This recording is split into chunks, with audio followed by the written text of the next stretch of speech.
हमारे लड़के को मारेंगे, डराने की धमकी दे रहे हैं, मारने की धमकी दे रहे हैं। कहते हैं कहीं भी मिलेंगे तो जान से मार देंगे। और दरवाजे पे निकलते हैं, दुकान पे हम लोग बैठते हैं तो वहाँ गाली दे के निकलते हैं। कोई नेता नहीं मेरे पास आया, ना किसी ने कॉल किया। लेकिन सांसद मुकेश राजपूत तो आपके समाज में, उनको इस मामले का संज्ञान लेना चाहिए। जी नहीं, उन्होंने यहाँ तक कोई काम किया ही नहीं। अगर हम लोग जाते हैं तो दरवाजे पे खड़े रहते हैं, खड़े-खड़े लौट के चले आते हैं। वो किसी से बात ही नहीं करते। दोस्तों, इस समय हम श्याम नगर में बैठे हैं और हमारे साथ ये वही बहन जी हैं और ये उनकी बड़ी बहन है, जिनके साथ 15 दिसंबर को बदसलूकी जो की गई थी श्याम नगर के ठाकुर द्वारा मंदिर के बगल में, इन्होंने अपनी प्रार्थना पत्र जो है वो थाने में दिया, लेकिन कोई सुनवाई नहीं हुई। न्याय के लिए मैना देवी राजपूत आज फरुखाबाद के हर एक कार्यालय में दौड़ रही हैं। कभी सीओ ऑफिस जाती हैं, कभी एसओ ऑफिस जाती हैं, कभी महिला थाने जाती हैं, लेकिन मैना देवी राजपूत को न्याय जो है वो मिलने के अभी कोई आसार नहीं नजर आ रहे हैं। मेरे पास इस समय प्रार्थना पत्र है। इन्होंने माननीय अध्यक्ष महोदय, राज्य महिला आयोग उत्तर प्रदेश शासन के नाम एक प्रार्थना पत्र लिखा है, जिसमें भी अभी कोई सुनवाई होने की उम्मीद नहीं है। बेटी चली गई, कोई फर्क नहीं, लेकिन जो इनके साथ में बदतमीजी हुई उसके लिए ये इंसाफ मांग रही हैं, लेकिन अभी तक इनको फरुखाबाद में इंसाफ मिलते नजर नहीं आ रहा है। मैना देवी जी, आप इंसाफ के लिए अभी तक कहाँ कहाँ पहुँच चुके हो? मैं कादरीगढ़ थाने में गई और फतेहगढ़ कलेक्टर ऑफिस गई, लेकिन उन्होंने मुझे मिलने नहीं दिया है जी। देखो। और मेरी एप्लीकेशन देख के उन्होंने दरोगा साहब के पास फ़ोन कर लिया जी। और वो मुझे बाहर निकाल ले आई कि अगर नहीं सुनवाई हो रही है जी। तो आप सीओ सिटी के पास चली जाना। जी। तो मेरी वहाँ कहीं भी सुनवाई नहीं हो रही है, हम कहाँ-कहाँ जी। भागें? जी। कहीं सुनवाई नहीं हो जी रही है नहीं। अभी तक। आप कलेक्टर ऑफिस में गए, उन्होंने आपको क्या आश्वासन दिया? कुछ कहा उन्होंने कि सुनवाई करेंगे या ये केस सही नहीं है, कुछ ऐसी बात कही उन्होंने? जी नहीं, कुछ नहीं। जो बाहर मैम रहती हैं, देखो अंदर ले जाती हैं एप्लीकेशन। उन्होंने मुझसे उन्होंने मुझसे एप्लीकेशन लिया और वो दरोगा साहब से कॉल कर लिया। तो मैंने कहा कि मुझे लड़की से कोई मतलब नहीं, जो मेरे साथ घटना हुई है, उसके लिए मैं आई हूँ, मेरी सुनवाई करवाइए। तो फिलहाल में वो मुझे बाहर लेके चली आईं कि आप घर जाइए और देखो अगर नहीं सुनवाई होती है, तो आप दूसरी जगह सीओ ऑफिस चली जाना। यानी कि आप सीओ ऑफिस चले जाना, लेकिन ये जो आपने एप्लीकेशन दी है उसके खिलाफ कोई कार्रवाई नहीं। कोई नहीं। अभी आपने बताया है कि आपको गाली गलौज देने के लिए कोई आया था। जी हाँ, अर्जुन का लड़का अनुज आया था। जी। 12:30 बजे गाली-गलौज कर रहा था जी। और हाथ हिला रहा था। जी। तो क्या मैं मेरे साथ ये घटना हुई तो क्या मैं अब बिल्कुल सुनती ही रहूँ, देखती ही रहूँ? पुलिस आई थी, वो किस लिए आई थी? पुलिस हुई अर्जुन के लड़के अनुज ने बुलाया था किस लिए? कि इन्होंने ईंटा पत्थर चलाए। मैंने कुछ नहीं चलाया। जी। ये झूठ-झूठ की पुलिस आ जाती है और जब सच्ची घटना होती है तो क्यों नहीं पुलिस आती है? रितु जी, आपने एप्लीकेशन दिया है, आपका भी एप्लीकेशन हमारे इस समय पास में है। आपने माननीय मुख्यमंत्री जी के नाम पत्र लिखा है, एप्लीकेशन दिया है। क्या घटना थी? घटना ये थी कि लोगों ने बहन के चक्कर में हम लोगों को धमकी दी है जी। कि आप उनका संग नहीं दोगी, नहीं किसी गवाही दोगी और नहीं तो तुम्हारे लड़के को मारेंगे, डराने की धमकी दे रहे हैं, मारने की धमकी दे रहे हैं। कहते हैं कहीं भी मिलेंगे तो जान से मार देंगे। और दरवाजे पे निकलते हैं, दुकान पे हम लोग बैठते हैं तो वहाँ गाली दे के निकलते हैं, मारने कूटने की धमकी देते हैं। और कल 15 तारीख के बाद में सुबह जब ये लोग आए तो हमारे घरवाले को मारा। जी। मारते-मारते हम घर पे खाना बनाने आई सुबह, 7 बजे का समय था। उन्होंने मारपीट की, मारपीट करने के बाद में उन्होंने मेरे पे कॉल किया तो हम बाहर निकल के गए। जी। तो हमने चौकी में एफआईआर लिखवाई जी। जाके, वहाँ भी कोई सुनवाई नहीं भई। फिर हम कादरीगढ़ थाने गए, वहाँ भी सुनवाई नहीं भई है। फिर हमने ये सीओ सिटी को कॉल किया, जी। तो उसमें फिर हमने ये प्रार्थना पत्र हमारा जो लिखा है, वो वहाँ पे देखा गया है। कल गए थे लगभग 1 बजे के बीच में उन्होंने फ़ोन किया तो हम गए, तो उनने प्रार्थना पत्र हमारा देखा, बोले तुम्हारी कानून कार्रवाई करेंगे। वहाँ से मुझे मिलवाया नहीं सीओ सिटी जी। से, हम बाहर चले आए। उन्होंने कहा कि जाओ आपकी कानून कार्रवाई होगी। हम चले आए लेकिन कोई सुनवाई नहीं हो रही है और ये लोग धमकी देते हैं, गाली गलौज करते हैं। अब कल शाम को उनके संजीव भी आए और उनके घर में घरवाली उनकी मम्मी भी थी और गाली देती भाई अपने मकान पे चली गई। हम लोग बोले नहीं। आपने ये एप्लीकेशन 17 दिसंबर को तकरीबन 7 बजे आपने एफआईआर दर्ज कराई। उसके बाद 17 दिसंबर से आज 24 दिसंबर हो गई। अभी तक आपके दरवाजे पर पुलिस इस केस को लेकर के आपसे पूछताछ करने के लिए आई है कि आपसे ये जो बदसलूकी की गई है, आपको जो धमकाया गया है, कौन आरोपी है, उन आरोपियों की जाँच करने के लिए कोई पुलिसकर्मी आया है? नहीं, कोई नहीं आऊ है।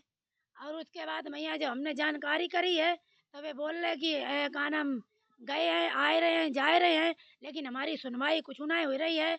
और जो जो औजार लगाओ वो है, हमने 1090 पे कॉल की थी जी, तो पुलिस में 100 नंबर 112 नंबर से पुलिस आई जी। तो उन्हें औजार सहित पकड़ ले गई, लेकिन कोई औजार नहीं लगाया गया है और उन्हें छोड़ दिया गया है।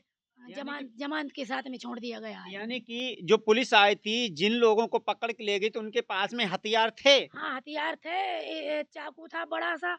अभी ये मुझे ये नहीं मालूम है कि मतलब चाकू है या मतलब कोई औज़ार बड़ा है। जी। मैंने देखा नहीं है। हमारा जो बच्चा 15-16 साल का है, हुँ। तो जब हम लोग निकलते थे तो वो अंदर इसमें कमरे में घुसते निकाल-निकाल के दिखाए दिखाते रहे थे। कि आएँगे तो जान से मार देंगे, काट देंगे।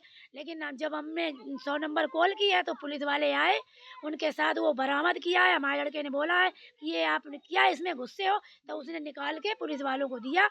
उसके साथ लेके गए और लेके जाने के बाद में ज़मानत के साथ उन्हें छोड़ दिया गया है। और जो हथियार चाकू या हथियार था, वो नहीं दिखाया गया किसके पास ये बरामद हुआ है? हथियार नहीं लगाया गया है। 100 नंबर के साथ में हथियार गया है, लेकिन अभी ये नहीं मालूम दरोगा पास भी गया है या कादरीगढ़ थाने में गया है। औजार नहीं लगाया किसके गया है। पास औजार ये था? संदीप के पास औजार था। संजीव के पास हाँ, ये औजार था। संदीप। लेकिन पुलिस ने दिखाया नहीं अपनी पुलिस ने रिपोर्ट में। दिखाया नहीं है।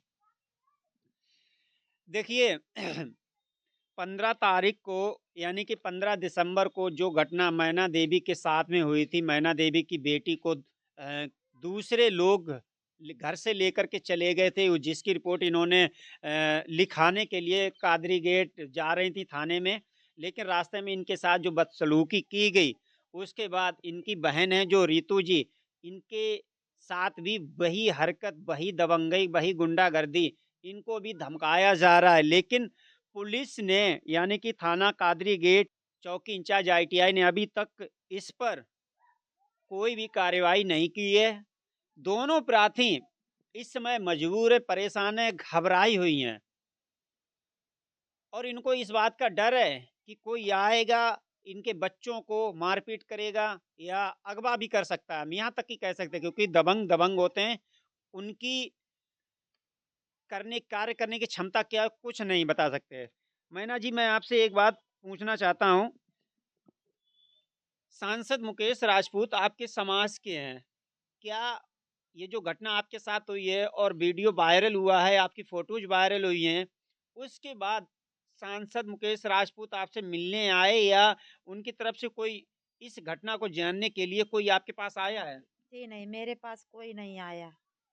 कोई भी नहीं आया। कोई नहीं, कोई नेता नहीं मेरे पास आया, ना किसी ने कॉल किया। लेकिन सांसद मुकेश राजपूत तो आपके समाज में, उनको इस मामले का संज्ञान लेना चाहिए। जी नहीं, उन्होंने यहाँ तक कोई काम किया ही नहीं। अगर हम लोग जाते हैं तो दरवाजे पे खड़े रहते हैं, खड़े-खड़े लौट के चले आते हैं। वो किसी से बात ही नहीं करते। किसी से बात ही नहीं करते हैं। देखिए, आज मैं एक बात ज़रूर कहना चाहूँगा, हमारे साथ में मैना देवी राजपूत हैं, रितु जी राजपूत हैं, दोनों राजपूत हैं और एक ही परिवार की हैं। ऐसे में फर्रुखाबाद के सांसद मुकेश राजपूत, जो कि अपनी समाज को कामयाब करने के लिए बड़ी-बड़ी बातें कर रहे हैं। मैं लगातार अखिल भारतीय लोधी समाज संगठन जो कार्यरत कर रहा है इस समय, उसमें समाज को एकजुट करने के लिए और समाज के लोगों को आगे बढ़ाने के लिए बात की जा रही है। लेकिन श्याम नगर में मैना देवी राजपूत, रितु जी राजपूत, दोनों लोग पीड़ित हैं, लेकिन इनके समाज का कोई भी बंदा इनसे हालचाल लेने के लिए नहीं आया। मुकेश राजपूत जी सांसद हैं फर्रुखाबाद के और उनका कर्तव्य बनता है कि यदि पुलिस किसी की भी सुनवाई ना करे तो ऐसी महिलाओं के पास आकर के उस कार्रवाई को करने का प्रयास करें, लेकिन सांसद जी हमारे नहीं ऐसे हैं। कई नेता ये भी दावे ठोंकते हैं कि हमारी समाज के लोग हैं, हम उनको आगे बढ़ाएंगे। आज आपकी समाज के लोग परेशान हैं। मैं फर्रुखाबाद के उन तमाम लोधी राजपूत नेताओं से अपील करता हूं, ये जो दोनों महिलाएं हमारे पास बैठी हैं, ये लोधी राजपूत हैं और ये इस कदर पीड़ित हैं, वो भी पुलिस प्रशासन से पीड़ित हैं, क्योंकि इनके ये जो एप्लीकेशन इन्होंने दी है, उन एप्लीकेशनों पर अभी तक कोई भी कार्रवाई नहीं की जा रही है। यदि आप अपनी समाज की महिलाओं के साथ में नहीं खड़े हो सकते हो, तो आप दूसरी समाज के महिलाओं का आप कैसे कार्य उनका कर सकते हो। मैं सभी से यही निवेदन करूंगा, इस वीडियो को ज़्यादा से ज़्यादा शेयर करें और सांसद मुकेश राजपूत तक इस बात को पहुंचाएं कि आपकी समाज की महिलाओं के साथ क्या हो रहा है फर्रुखाबाद में, जरा उस पर प्रकाश डालिए। और पुलिस प्रशासन जिस तरह से फर्रुखाबाद की काम कर रही है, ये बहुत ही निंदनीय है।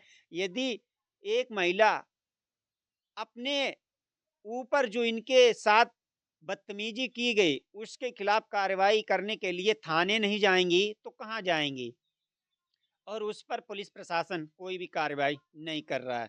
तो मैं फर्रुखाबाद के पुलिस प्रशासन से भी अनुरोध करूंगा, इस प्रक्रिया में जल्द से जल्द कार्रवाई करें और मैना देवी राजपूत को न्याय दिलाने की कृपा करें। धन्यवाद।